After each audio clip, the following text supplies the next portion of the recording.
Am I wrong for telling my boyfriend to order whatever he wants for dinner, then getting upset with his choice? I, 20 female, have been dating this guy, 28 male, for about 7 months. I'm not a picky eater at all, but I am allergic to shellfish. He knows that.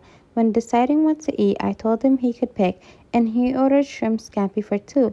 I was annoyed because I can't eat that, and he got defensive because I told him it was his choice and that's what he chose. I didn't think I had to specify you can pick something for us, but we both have to be able to eat it. I thought that was implied. Why order food for someone knowing they can't eat it? But he thinks whatever means whatever and it's my fault. Am I the a-hole? Am I wrong for refusing to sign a get well soon card for a coworker that tried to get me fired? Last year, I had a coworker actively participate in an investigation to get me fired at work. All allegations were false and fabricated, and I'm still employed. Thank God. However, this ordeal cost me tens of thousands of dollars. I'm in sales and months of incredible stress at work and at home. A few months after everything settled down, said coworker was diagnosed with cancer. He's a POS in my opinion, but I wouldn't wish cancer on my worst enemy. Fast forward to last week, a different coworker sends out a group message to all of our other coworkers stating he's bought a card for everyone to sign and asked everyone to donate $20 to help out. Today, after being asked why I had not yet signed donated, I told him I will not be signing the card nor donating. He was incredibly upset. Am I the a-hole? Am I wrong for refusing to give up my extra seat for someone else's toddler on a flight that I paid for because I'm fat? I, 34 female, am obese. I'm actively working toward losing weight and I made progress, but I'm still obese as I'm typing this. I'm going over to see my brother and his husband for Christmas across the country, and because I'm fat, I booked an extra seat so everyone can be more comfortable. I know it sucks having to pay for an extra seat, but it is what it is. I know Southwest Airlines has this customer upsize policy, but I had some bad experiences with Southwest even before I was obese. So I wasn't doing that, and it's mostly my fault I even got fat. Everything goes smoothly from checking into security and boarding, at least at first. This woman comes to my row with a boy who appeared to be about a year old. She told me to squeeze into one seat so her son could sit in the other. She told me, not asked. I told her no and that I paid for the seat for the extra space. She makes a big fuss over it, which got the flight attendant's attention. She told the flight attendant I was still in the seat from her son. Then I showed my boarding pass, proving that I in fact paid for the extra seat. The flight attendant asked me if I could try to squeeze in, but I said no, that I wanted the extra seat I paid for. The boy, who the mom said is 18 months old, was supposed to sit in her lap so he could do just that. The flight attendant eventually told the mom to put her son in her lap. I got dirty looks and passive-aggressive remarks from her for the entire flight, and I do feel a little bad because the boy looked hard to control. So am I the a-hole? If her son is hard to control, then why is she giving him his own goddamn seat? Like, every day I think people can't get worse, and then someone comes on here with a crazy story proving that people in fact do get worse. Like, where does somebody get the audacity for them to ask someone else to give up a seat that they paid for? Top comment, she's the a-hole for not buying a seat for her son and assuming someone else would give up a seat they paid for. Odds are she was hoping there'd be extra seats on the flight so she didn't have to pay and use the lab as thing as a loophole. Classic case of you snooze, you lose. Am I the a-hole for refusing to attend my in-laws' Christmas unless sister-in-law removes a stocking that has a different name than the one I chose for my unborn son? To preface, I, female, have been with my husband Todd for 3 years. He has a son, 9, from his late wife. Todd is pretty close to his sister Monica. Their mom is deceased. Monica has basically taken over. She's nice to me and all, but she seems to be a bit controlling, especially when it comes to Todd. But that wasn't a real issue until after I got pregnant. After we found out the gender of the baby boy, she insisted on the name Tommy, but I refused because I already had a name in mind and Todd loves it. But he chose to stay out of the fight, saying maybe I should just let Monica call him Tommy. I refused and asked her to please respect me and the fact that I'm the mom and not her, and she said okay. Like always, she's hosting Christmas for the family this year and invited me and Todd to come to Christmas dinner. I was intending on coming, that is, until I discovered that she hung stockings with her kids, nephews, nieces' names, and hung a Tommy stocking saying that it is for my son. I was livid. I lost it on her, and there was a huge fight. I told her I won't be coming to her Christmas dinner if she doesn't remove the stocking or put the real name, and then I left. Todd started yelling at me, and we got home saying that I was attempting to ruin an important family tradition by refusing to come.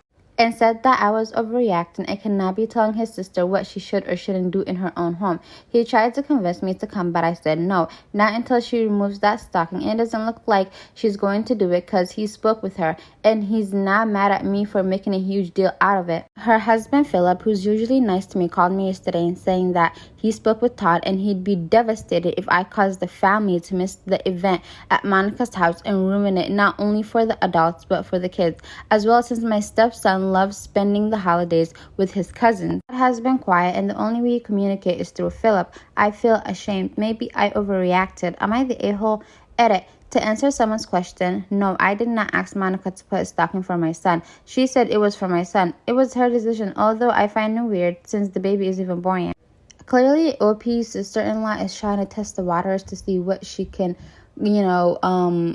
get away with, and like what type of boundaries she can cross that you're going to be patient with, and your husband is failing the test. This is like the classical thing of old boy moms who let their moms disrespect their families and their wives, and they just let the women their mothers do anything because he can't say anything. That's his mommy.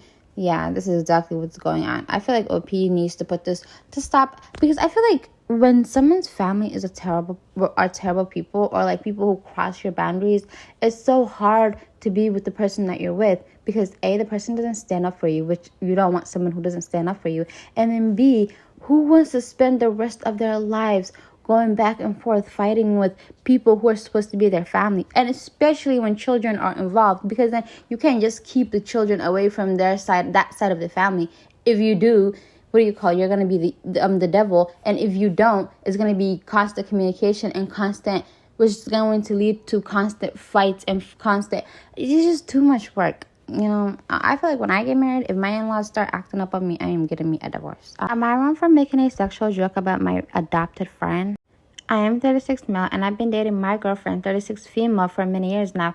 We have this mutual friend whose nickname is Lena, 24 female. We met Lena when she was just 8 years, and my girlfriend and I were soccer camp volunteers while we were attending university. She's grown up to be an absolutely beautiful woman. Lena is adopted, and a week ago, I, my girlfriend, and our young friend met up to do Christmas shopping. During our trip, I happened to make a rather crude joke about my girlfriend and I adopting Lena and having a threesome with her. I know it sounds bad, but I made this joke when the three of us were having a humorous, raunchy conversation.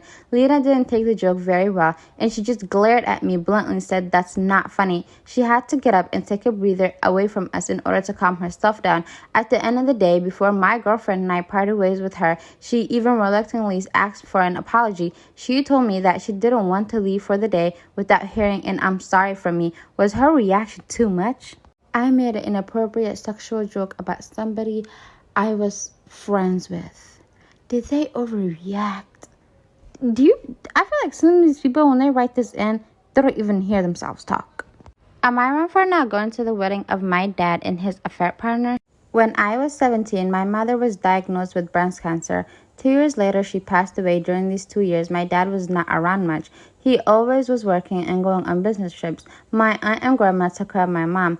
About 5 months after my mother's passing, my dad introduced me to his new girlfriend. I was pissed. I yelled at him how quickly he moved on from mom. When they decided to tell me they had been in a relationship for 3 years, my dad had been cheating on my mom while she was dying. His business trips were to meet his affair partner. I was so angry, I packed my stuff and left his house. I haven't spoken to him since that day. Currently, I am 25. The only family I speak to is an aunt who helped me when I left my dad's house.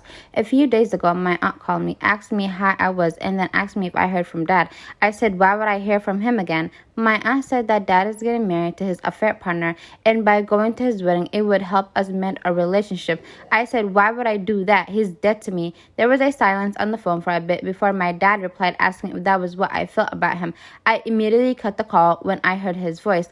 I realized he was with my aunt. She made the call to me. I texted my aunt telling her I asked her not to tell dad anything about me, and she agreed back then. She texted me back saying I was an a-hole for saying what I said, and my dad is crushed hearing that, and that I should move on by now. I did not want to argue with someone who helped me, so I blocked her. Over the next 2 days, I got sent a wedding invitation to my mailbox. The only person in the family who knew my address was my aunt, and she gave my number to various members of the family. I am being bombarded with calls and texts from my dad, uncles, cousins, aunts, saying I should give him a chance and come to the wedding. Some calling me names for saying what I said. I got a text from the affair partner saying my dad is thinking of postponing the wedding and I should just talk to him. For context, the affair partner was a friend of my mom and she knew she had cancer.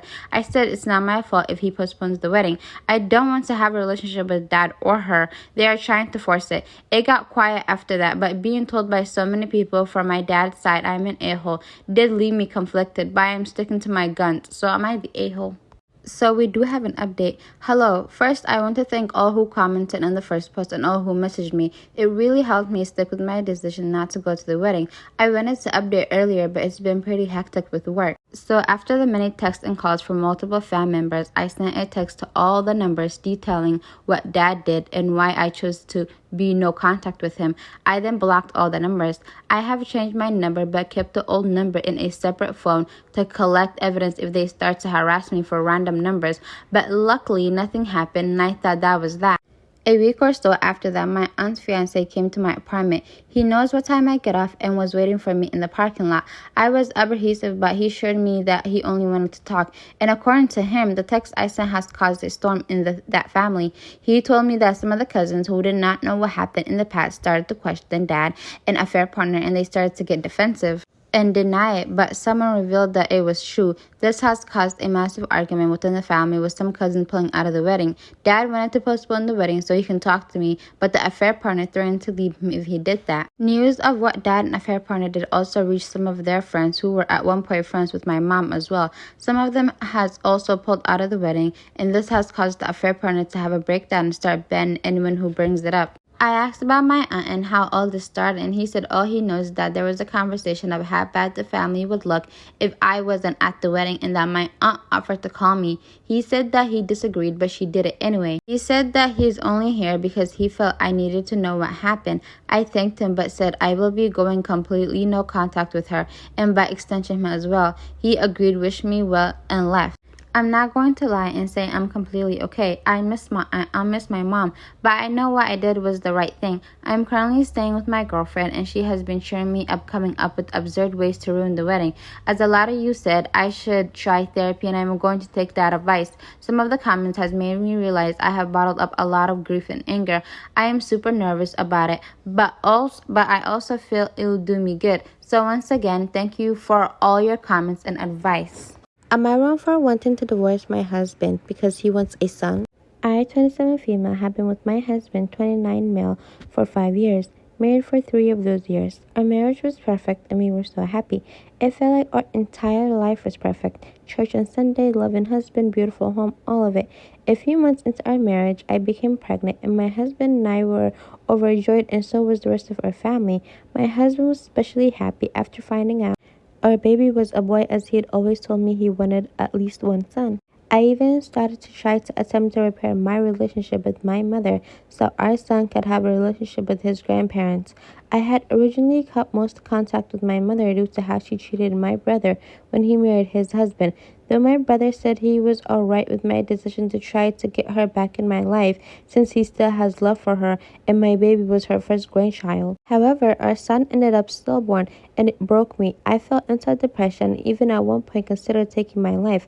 But my husband was there for me during all of it and we got through with the grief. Our marriage felt stronger than ever and life started slowly feeling beautiful again, even if it no longer felt perfect. About 5 months ago, I found out I'm pregnant again, and then found out soon after that we're having triplets. My husband and I were over the moon, and he was the most doting and loving husband, since we had always said we wanted 2 to 3 children, and we agreed we wouldn't try for any more children after this. Because of our family and our family's excitement for the triplets, we decided to throw a baby shower and gender reveal party. We trusted my brother with the genders of the triplets, and he bought some confetti cannons with colored streamers inside. The baby shower went wonderfully with my parents, in-laws, my brother and his husband and their daughter, and tons of friends and extended family. It was like a dream come true and I was so excited for the gender reveal. I don't care what the gender of our babies was, I just wanted healthy little babies. But my husband was clearly excited for potentially 3 sons. When the time came, me, my husband, and my brother all shot a confetti cannon, and all three shot out pink confetti. I was so excited, and so was my brother. But my husband screamed at the top of his lungs and hit the table in front of us, hitting it so hard that it actually broke. He screamed at me that I was supposed to give him at least 1 son because I killed his first son. That's when I burst into tears. I had been so broken about our son's stillbirth, and a part of me had felt like it was my fault. And now he, my husband, the love of my life, telling me that it was. My brother immediately stepped in and tried to get my husband to calm down, but my husband shoved my brother, so my brother instead pulled me inside, where I cried in the living room while my husband's mother tried to calm him down.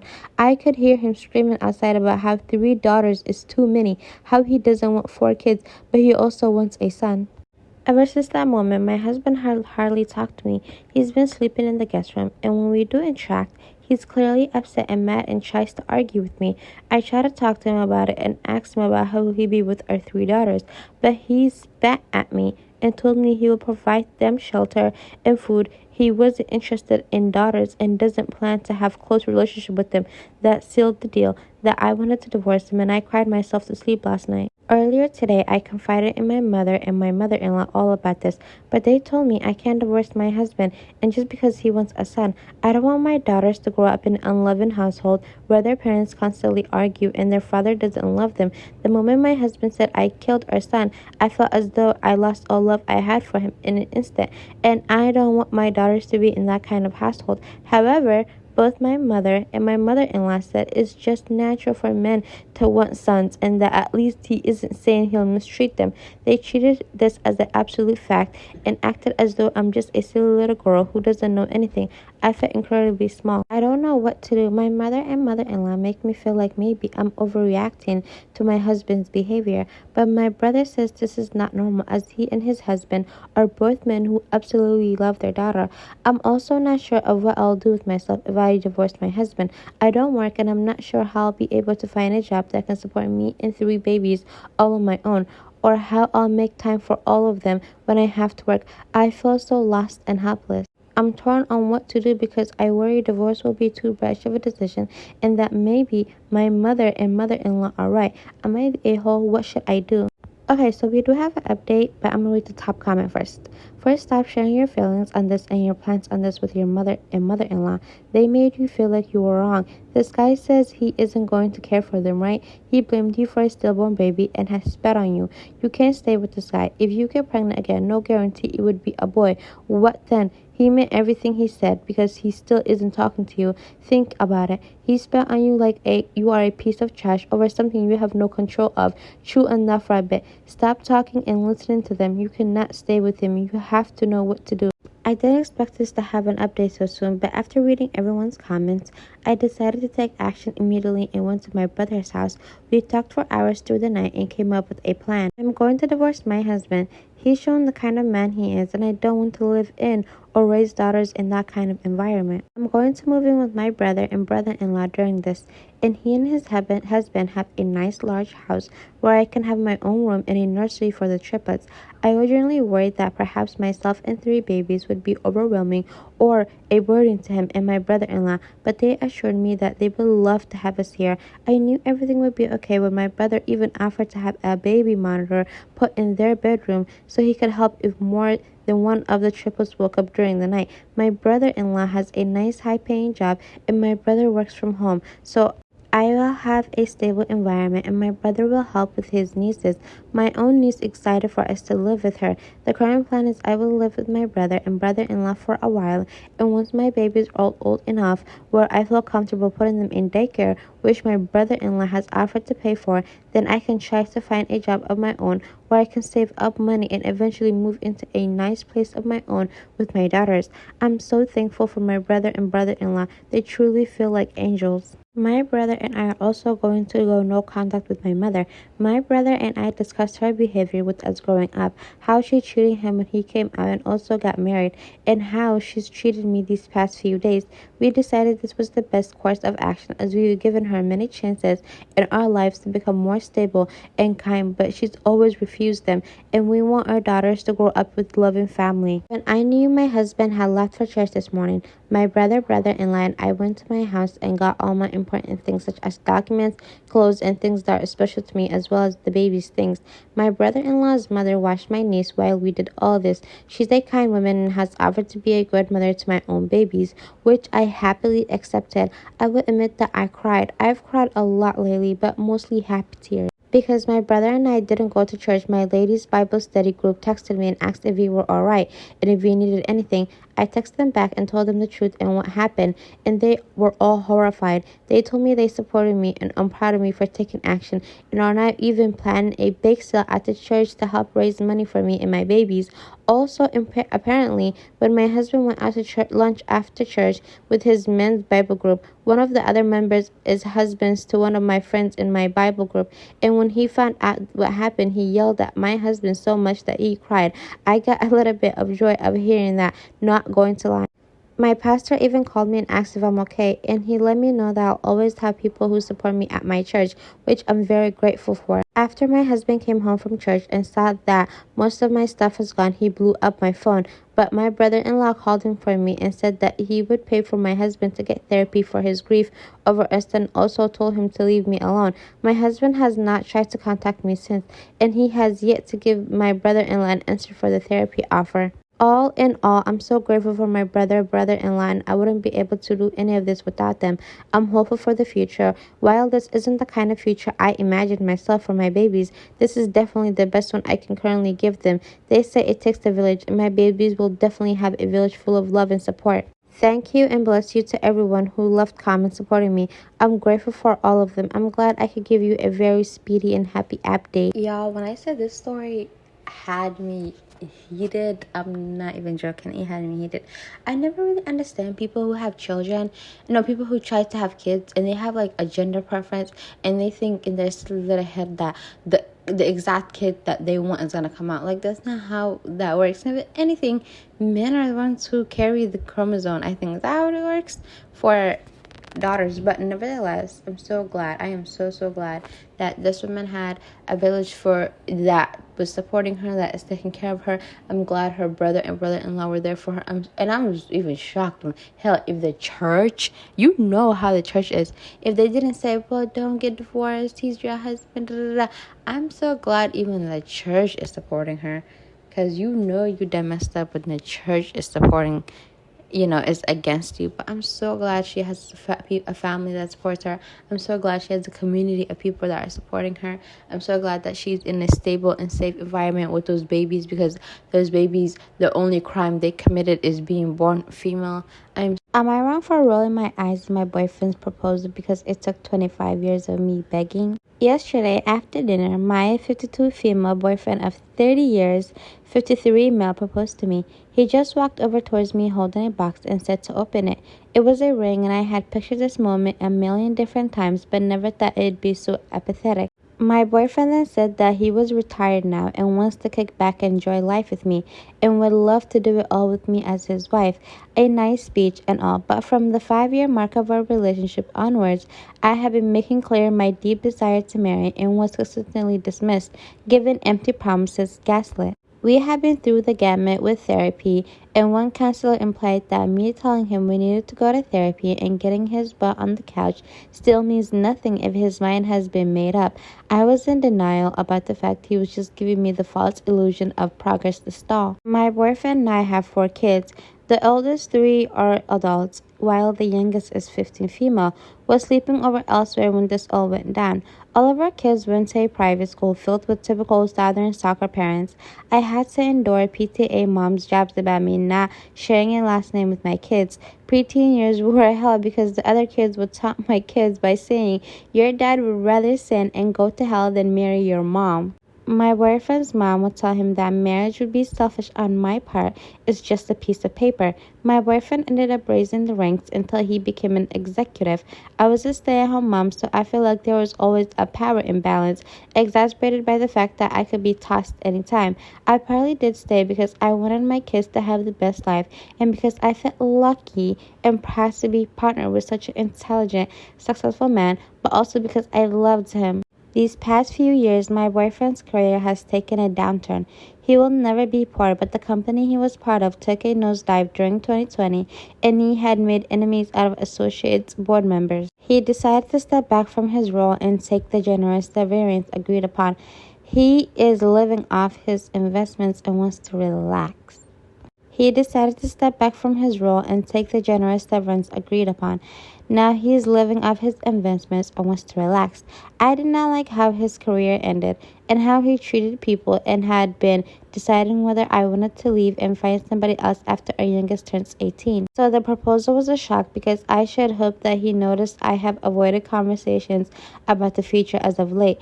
He rattles on about downsizing our house so we can travel and also cut back on our other expenses, but we're not married, so it's all his money, his house anyways. He noticed my eye roll and was offended.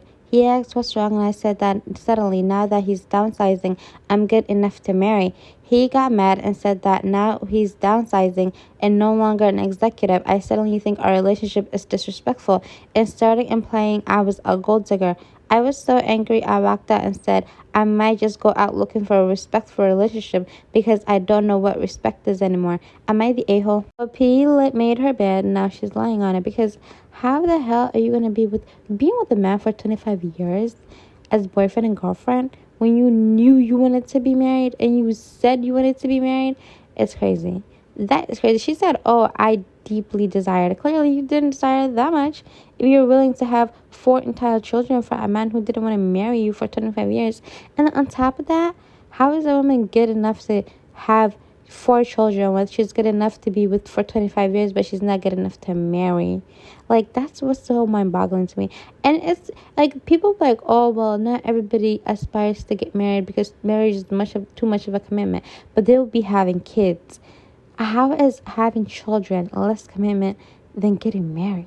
Like, OP, please have a spine and get out of this relationship. And for him to want you to marry him now that you seem to be losing interest, he's trying to reel you in. So it's like tossing a dog a bone. Am I wrong for calling police on my ex for abandoning his child at mine while his girlfriend was giving birth? I, 32 female, have been married to my ex, Dan, 35 male, for 6 years before we divorced at the end of 2020 due to him cheating with Kay. Kay and Dan have a son who is 3, which was conceived and born during the pandemic while I was under high risk, and their entire affair has caused me some of my physical health, not just mental one. After the divorce, Dan moved out from my house and we haven't spoken since. Last week, Dan suddenly dropped his son on my house without giving me any warning or explanation. He only mumbled that Kay was giving birth to their second child and needs him in the delivery room due to complications. He left before I could protest, and I have tried texting and calling him multiple times and have received no reply. I do not know why he thought it was a good idea, as I had plans and they definitely don't involve someone else's child. I ended up calling the police and have told them what happened, explained it's not my child and I haven't agreed to look after him and his dad is not responding. They took the child and I haven't heard anything until very early hours of the same day when my ex called me, calling me an a-hole, as the cops found them in the hospital and basically forced him out of the delivery room so he can look after his child. So he missed the birth of his second, and Kay had some complications, so she's in intensive care. He also started shouting, saying that his and Kate's parents are living at the opposite ends of the country and have medical conditions, which mean they can't look after his son. I have told him that he should have used his brain cells and thought about it in advance instead of dumping the product of his affair at my house, knowing that me and him are not civil, but what's called even bigger a-hole. I have mentioned this to some of my family and friends, and while some people are on my side, others agree with my ex, saying I should have looked after the kid and an a-hole for calling the cops. Honestly, I really hate it when children, especially little kids, are punished for the crimes of their parents because I bet that little kid was so confused and terrified to have his dad panicking, to have his mom in intensive care, to have this random woman called police on him.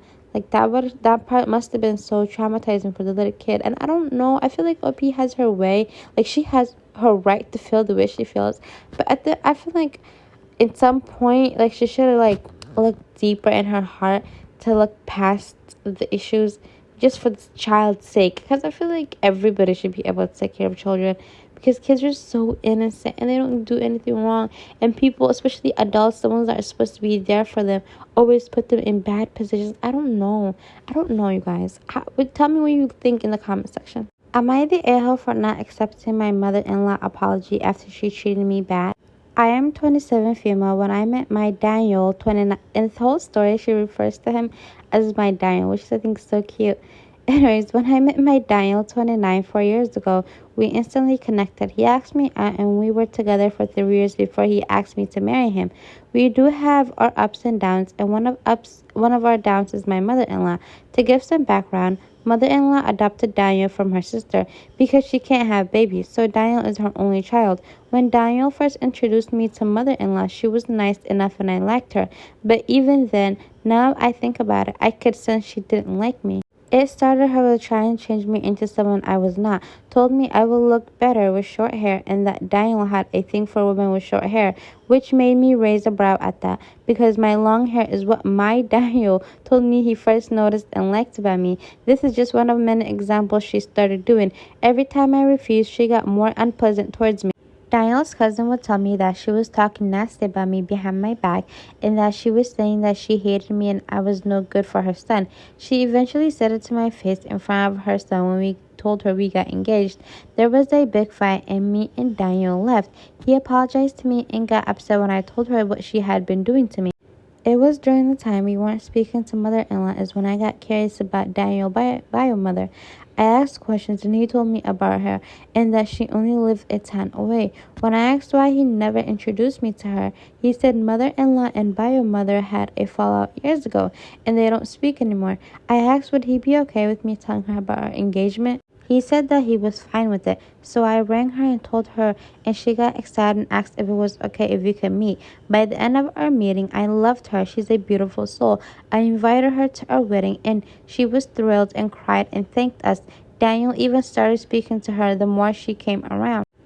My mother-in-law found out that I had contacted Biomother. She rang him up crying, asking why did we invite her sister, and he got annoyed and told her it's our wedding and we can invite whoever we want. She screamed at him. He hung up. I know he was hurting. She rang again a few days later, and he went into another room and returned and put her on loudspeaker, and she apologized to me for saying what she said. I just shook my head, not saying anything because it was just sounded fake, and handed the phone back to him. He knew I wasn't accepting her apology, and he ended the call. I asked if he was okay, and he said he's conflicted because she is his mother, and he does love her, but he feels torn between the two of us.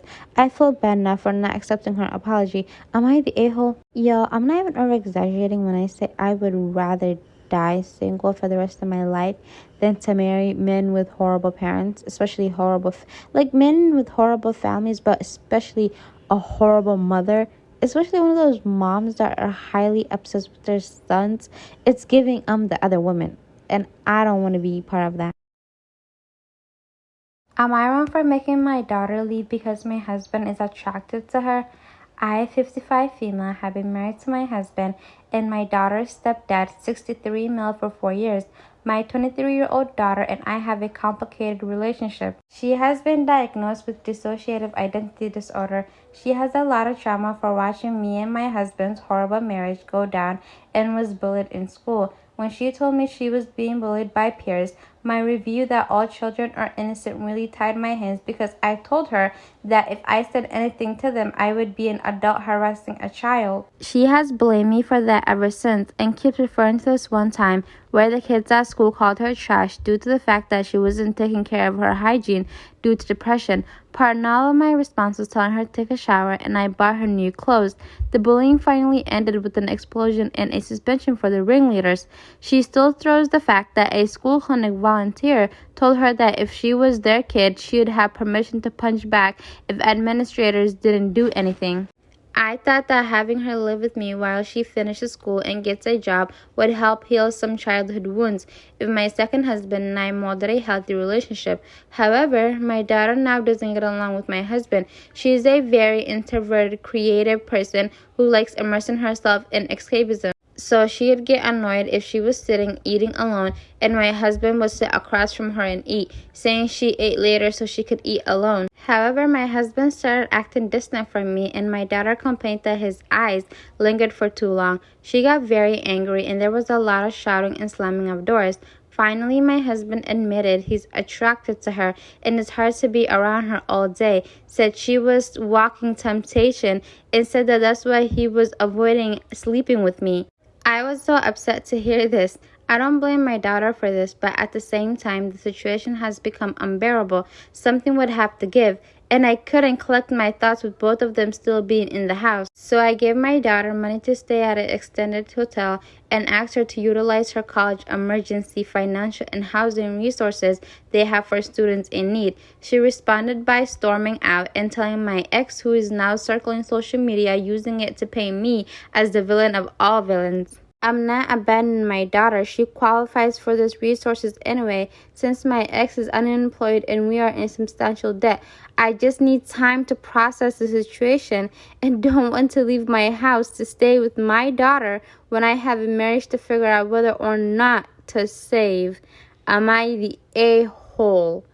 What, y'all, the fact that, Lord, the fact that she thinks there's a room for her to brainstorm on who to choose in this situation, that alone is mind-boggling. Oh my god. Top comment, and this was my favorite comment.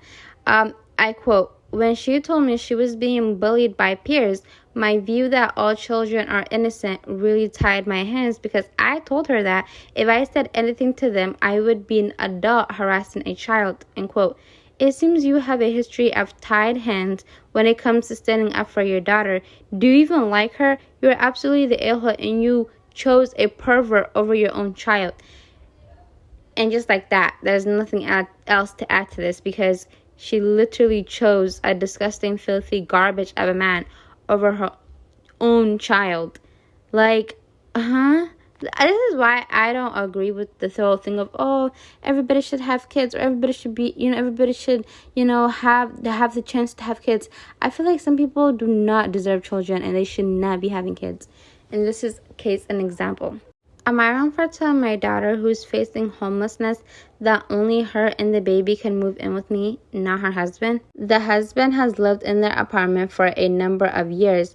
The owners recently sold it and the new ones are moving in, so my daughter and her husband have to move. The problem is rents have gone up dramatically.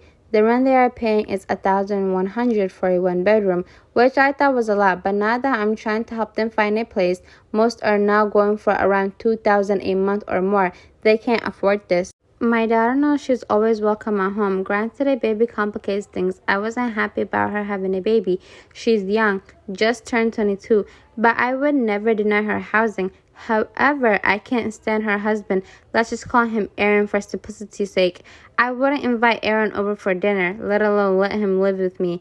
Aaron's in his mid-30s, criminal history, hair trigger temper, chronically immature, and has one hell of a jealous, possessive streak that has caused strain in their relationship, which I obviously do not approve of.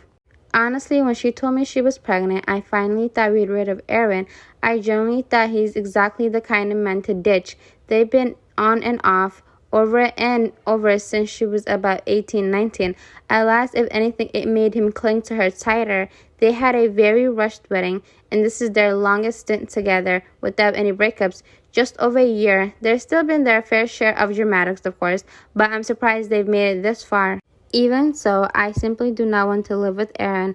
I don't like him. I don't want him around me. I'd go above and beyond for my daughter and the baby. They can stay as long as they need, but not him. Obviously, this has created a rift between my daughter and I. She doesn't want to live separately from Aaron.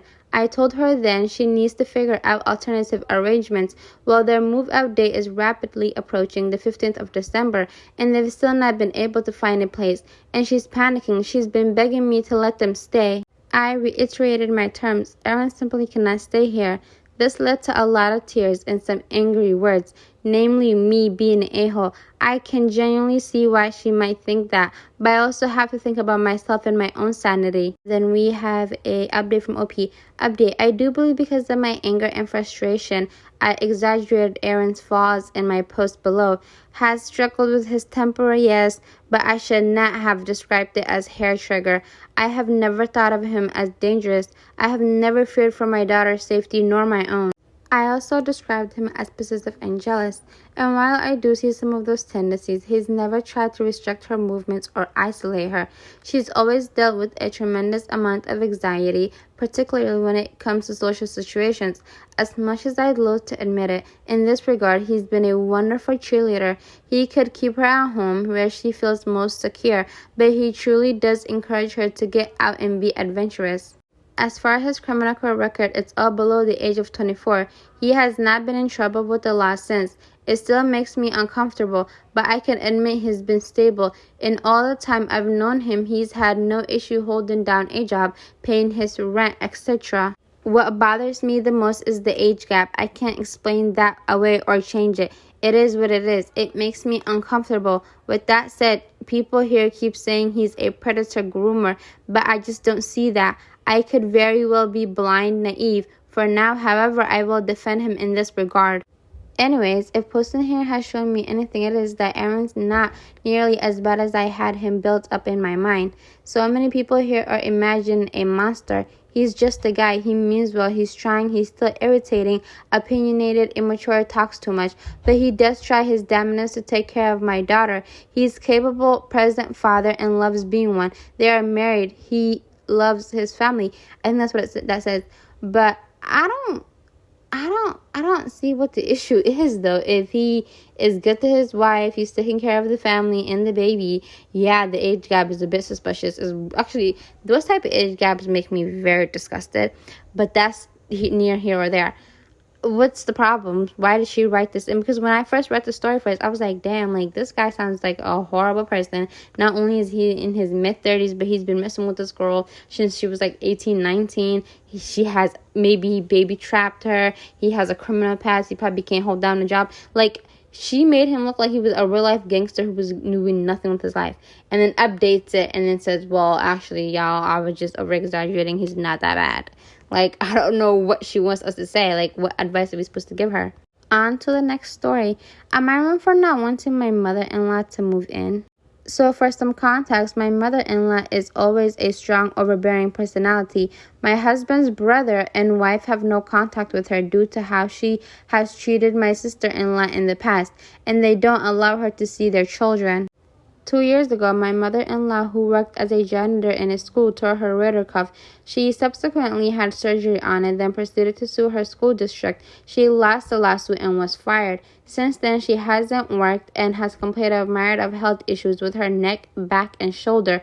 She's had many MRIs, none of which support evidence of an injury that would impact her ability to work even if there are some limitations. She's lost 3 disability appeals. She has also in this time turned down jobs including working things like reception at work for a variety of reasons such as too much time on her feet, too much sitting, etc. Nothing is going to work as far as her health issues. My husband and I purchased a single family home at the start of 2022. We make decent money, but both of us work 2 jobs to be able to be more than just make ends meet. We have 2 kids. And we bought this home so we could have enough space for our family. Even so, we had to convert a loft into a bedroom for our younger child. Mother-in-law has hinted all the past 2 years she wants us to let her move in. She and I do not get along, and even the kids are not fond of her. My stepdaughter says she speaks poorly around my husband and myself's young special needs son. Recently, my mother passed and mother-in-law was annoyed because it meant we couldn't clean her apartment for her. I'm afraid she's going to be out of money soon and she's going to force her way into our house.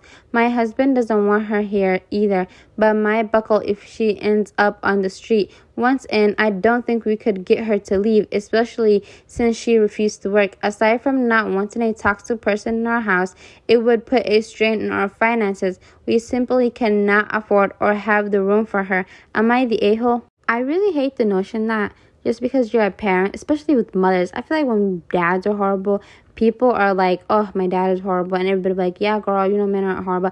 But especially when mothers are horrible, people always say things like, well, she's your mother, she carried you in her stomach for 9 years, blah, blah, blah.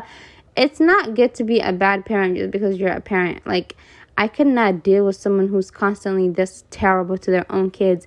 Like, imagine both of your children do not want you around their wives and their kids and their families. That's a little bit sad.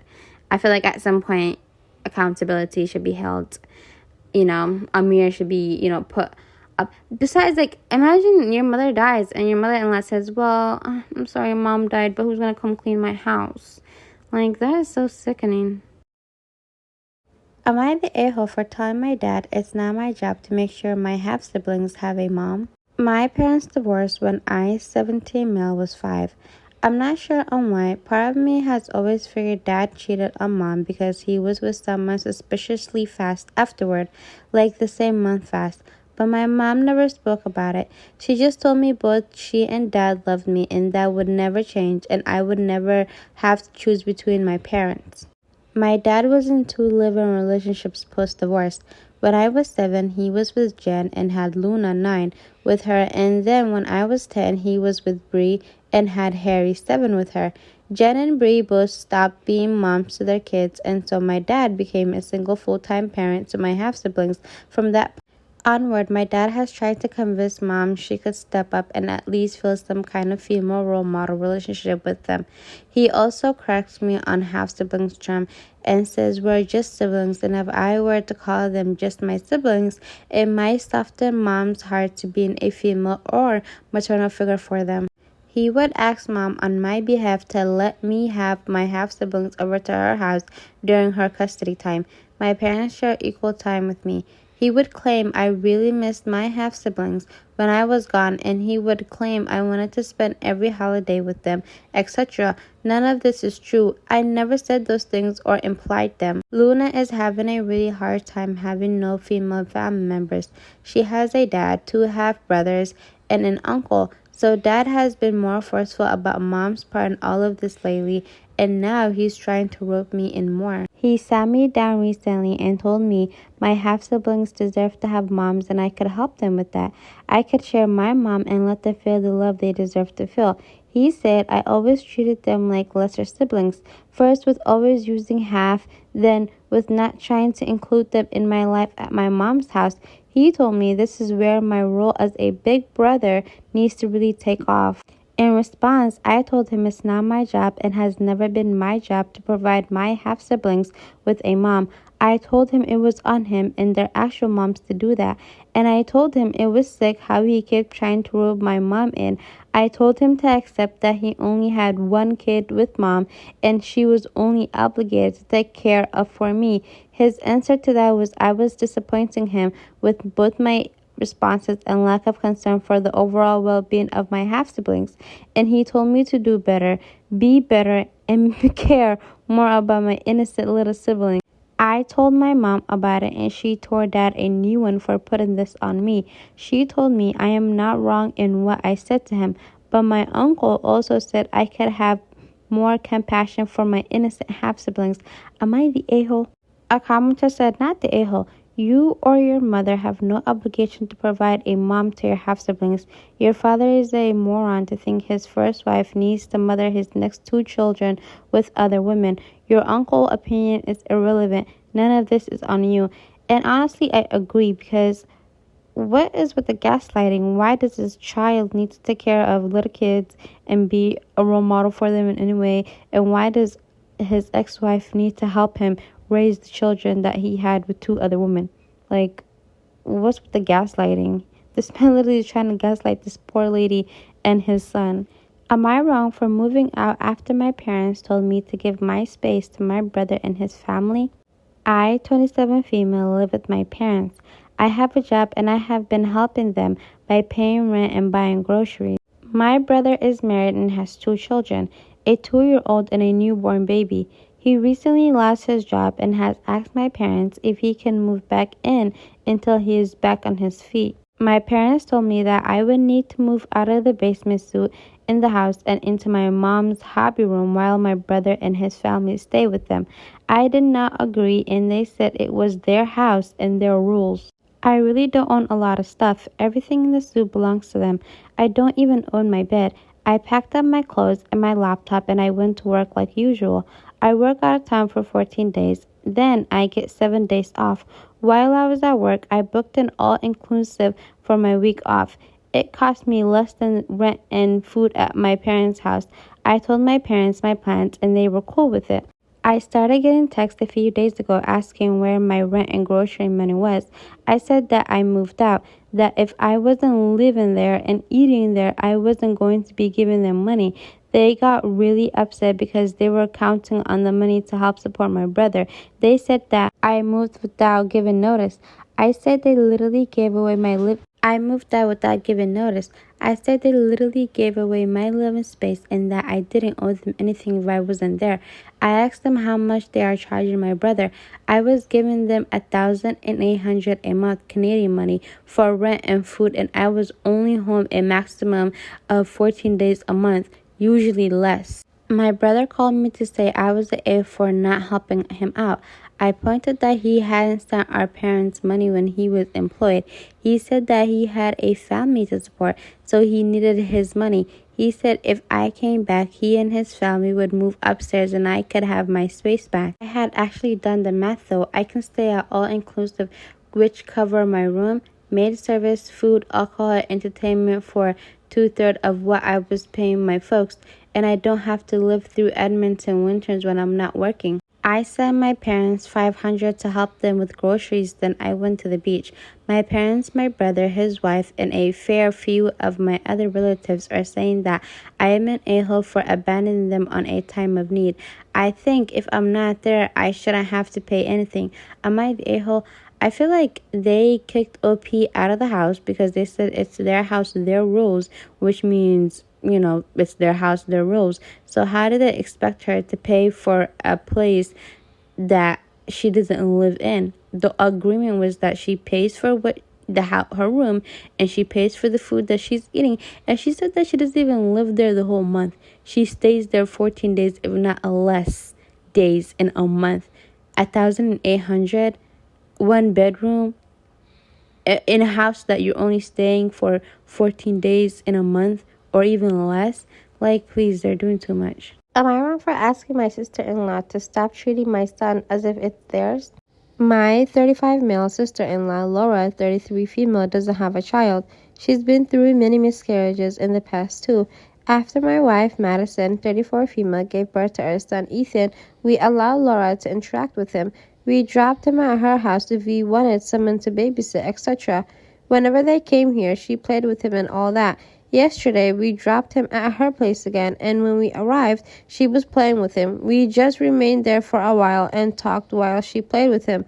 I heard her saying, "Where's your mother? Your mother's right here," referring to herself. I did not like that, and Madison did not either. But it got worse. She said, "And your father is here to play with you as well," referring to her husband, Bob, 37 male.